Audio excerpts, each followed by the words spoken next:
Un des trucs que je voudrais faire plus souvent quand je fais des vidéos de review, c'est vous dire avec quoi ce tarot peut se marier, se combiner en termes de travailler avec tarot et oracle ou d'autres choses.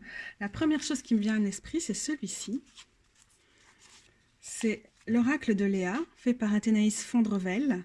Fondrevel, voilà. Donc je mettrai le lien vers sa boutique Etsy. C'est aussi la personne qui a fait l'oracle des vieilles dames. Bref, tout ça est en bas. Et ce mini oracle tout à fait artisanal dans sa façon, dans son tirage et tout, que j'apprécie beaucoup, insiste aussi pas mal sur des parties du corps. Voilà. Il y a un petit système d'explication, donc ça c'est pour la symbolique qu'on retrouve sur chacune des cartes, qui je pense peut être aussi appliquée, pourrait être appliquée aux Many Queens. Donc, on a des interprétations très brèves pour les cartes. Je ne vous montre pas pour vous laisser l'envie de l'acheter. Et on a un peu ce qu'on peut retrouver dans chacun des symboles. Donc, je trouve que ce serait pas mal. Attendez, je vais tirer le suivant comme ça, parce qu'on a déjà vu celui-ci. Alors, avec le 3 de Pentacle, par exemple. Bon, ça fait très mini à côté, mais voilà, si on tirait quelques cartes supplémentaires. On pourrait avoir quelque chose qui nous invite à penser notre place personnelle dans la coopération, les collaborations qui vont autour du 3 de Pentacle, par exemple, et puis la main ici, qui mettrait peut-être davantage l'accent de vraiment mettre la main à l'ouvrage, qui est quelque chose qu'on voit souvent revenir avec le 3 de Pentacle, c'est vraiment de construire quelque chose ensemble, d'être dans le concret, d'être dans le pragmatique, et donc de nous ramener encore plus dans cette dimension-là du 3 de Pentacle. Donc voilà le genre de petites choses qu'on peut faire avec ça. Le White Fox de Sabine Casasus, je remettrai le lien, encore une fois, tarot auto-publié, à commander en France. Pourquoi? Parce que je trouve que le fait qu'il y a peu de couleurs sur celui-ci, justement, fait que ça ressort bien d'avoir à côté des tarots qui sont, des oracles qui sont franchement plus colorés. Je trouve que ça se marie très bien. Voilà. Autre suggestion. Je ne vous dis pas que je le fais, que j'utilise ce tarot en combinaison avec des oracles, mais j'aime bien chercher des petites idées dans ce domaine-là. Pour moi, avec le Vessel Oracle, on est vraiment là, pour le coup, dans la combinaison parfaite avec ce tarot-ci. Vraiment parfait, parfait, idéal, magnifique.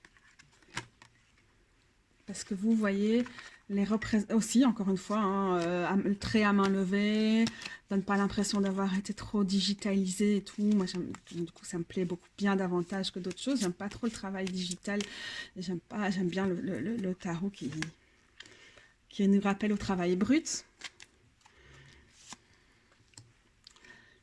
Par exemple, là, on voit directement les gouttes qui peuvent nous faire penser au travail de s'occuper de ces plantes, de prendre le temps, de marquer un temps d'arrêt, qui peut aller avec le 7 de Pentacle. Ils sont vraiment super bien faits pour aller ensemble, ces deux-ci. Je trouve que cet oracle est parfait pour lui. Je ne l'utilise pas souvent, c'était plus un oracle que j'utilisais en début de parcours avec le tarot. Et encore une fois, on a cette espèce de côté, même sur l'arrière des cartes, de la boîte, qui se répond bien. Je vous montre une image plutôt douce de cet oracle-ci, juste pour vous prévenir que sur la prochaine minute où je vais parler de celui-ci, il est assez trash, il peut mettre assez mal à l'aise dans ses représentations de la nudité et d'une certaine violence quand même. Donc si vous pensez que ça va être trigger pour vous, passez une minute là. Désolée si j'écorche le suédois, mais le Acta Spaman podcast Oracle Deck, je vous mettrai le lien aussi en dessous.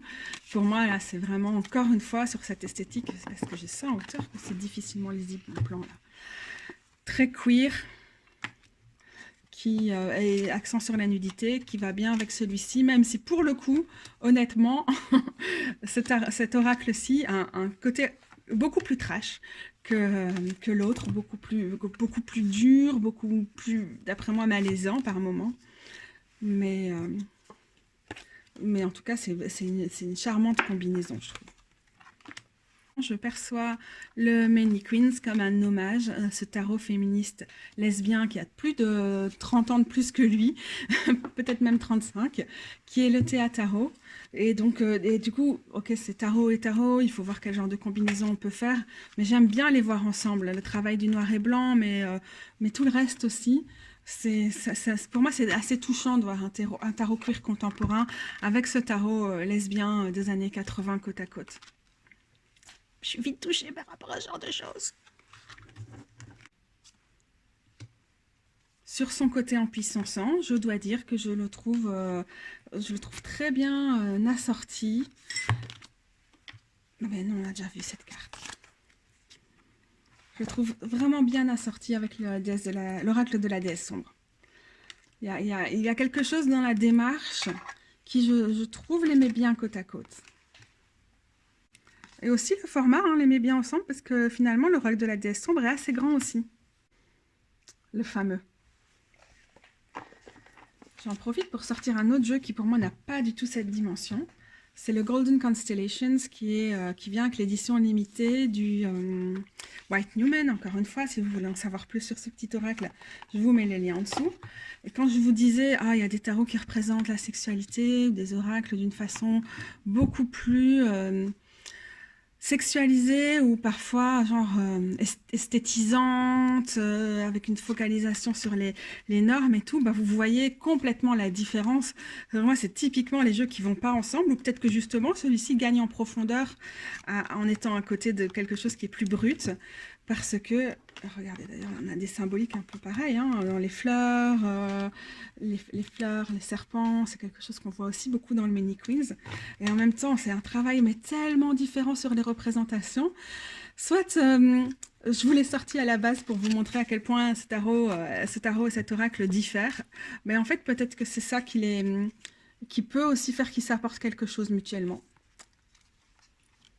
Voilà, la représentation de la nudité, rien à voir du tout. Je cherche une carte où il y a plus de nus dans celui-ci. On est complètement dans un autre univers, c'est peu de le dire. Toujours dans l'idée que parfois, ces tarots qui sont très noirs et blancs, mais qui ont en même temps beaucoup de détails et une foison d'éléments, peuvent bien aller avec d'autres grands decks, comme celui-ci, le Believe in Your Own Magic Oracle, avec beaucoup de couleurs, mais les mêmes dimensions, le côté mat aussi, et du coup, moi je trouve que ça se lit bien ensemble. Celui-ci, il lit bien avec des tarots très très colorés, grands aussi, j'aime bien là pour le coup que les grandes cartes puissent aller les unes avec les autres. Mais dans le côté empouvoirant, il y a un côté plus esthétisant, mais en même temps, enfin en tout cas une esthétique peut-être plus lisse, c'est normal je pense, parce qu'il vise aussi un public plutôt d'ados, je crois, ou de jeunes adultes. Mais dans la recherche de diversité dans les corps et tout ça, on va avoir quelque chose qui se répond. Regardez-moi ça. Allez, ça va vraiment bien ensemble, hein, franchement. Et là, pareil, il y a même des résonances entre les cartes. Il est unique, il est spécial, il est cœur, cœur, cœur. Et d'ailleurs, cœur sur vous les gros bidous, à bientôt!